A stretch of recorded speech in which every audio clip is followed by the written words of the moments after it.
Today is known as Computer Security Day, which really should be every day. It means it's a great time to talk about whether our computers and all of our online data is as secure as it should be, especially during all of the holiday shopping season. So this morning we are talking with Rick Catron. Thank you so much for joining us. Morning, Rhonda. How you doing? Good to have you. So you are a solution consultant with Intelligent Technical Solutions. So let's talk about cybersecurity and, in your view, what we should be doing with so much of our time spent online. Well, there's several different things you should do. I mean, cybersecurity isn't just a silver bullet that I'm going to use that and it covers everything. There's many different layers. Going to start off with everybody's out and shopping right now. Be wary of public Wi-Fi. For example, let's say you're at a Starbucks and you see a Wi-Fi that says SB free as like the SSID or the local Wi-Fi. Go up to the barista or whoever works there and say, what is your actual Wi-Fi? Because somebody could be in there with a hotspot, and once they connect to you, they have your information or they can get to it more readily. Secondly, things like strong passwords. I know in business, we try to encourage people to change passwords every 90 days. For home users, normally I would say try to change your passwords yearly at a minimum.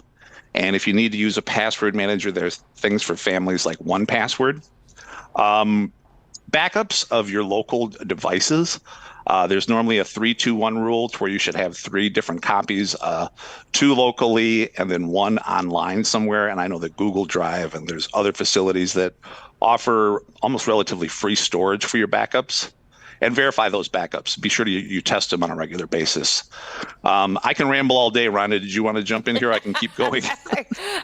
So where are we the most vulnerable? What mistakes are we making most that we should be correcting? I know you mentioned the public Wi-Fi, so we should definitely try to avoid that. What are some other areas that we may not realize we're making and putting ourselves at risk?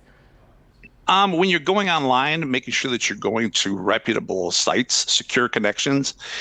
People go on sites and, up in the top left, you'll see that little, hopefully you'll see a lock sign. That means that there's an SSL certificate or a secure system in place to allow you to purchase safely, hopefully.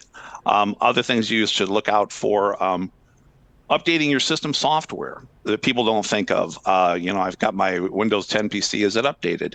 Is my security software updated, including your browsers? Like Chrome, Chrome wants to update. Don't just push it off. Let it update. It's got to be secure. And things like your phones. Let your updates on your phones get done. Things like using a credit card or PayPal instead of a debit card. Something my wife does on a regular basis, which I'm very thankful for, is we review our bank statements because some of those small charges that people will pass over. Oh, it's a $4 or $5 charge. That could be somebody that's hacked into your system, and they're hitting you every month for $5. So that can add up over time. And if they hit 200 or 300 people, they don't. They've if you're not come up with a nice little salary. Your balance hasn't changed that much. If you're not looking at your statement, then there's no red flags for you. So how would we know that, if our identity has been stolen? Like, is there a certain way that we can kind of track things like that before it gets too bad?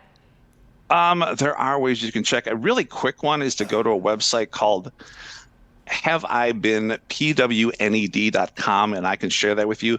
And you can plug in your email address and it'll show you where you may have credentials out on the dark web somewhere, which the dark web is a whole other conversation for another day. It's a longer conversation, but that's something that you can look at immediately.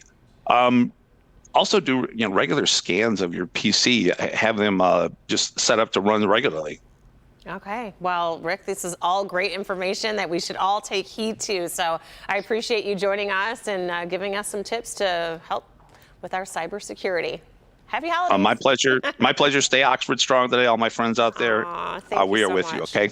Appreciate that. Thank you.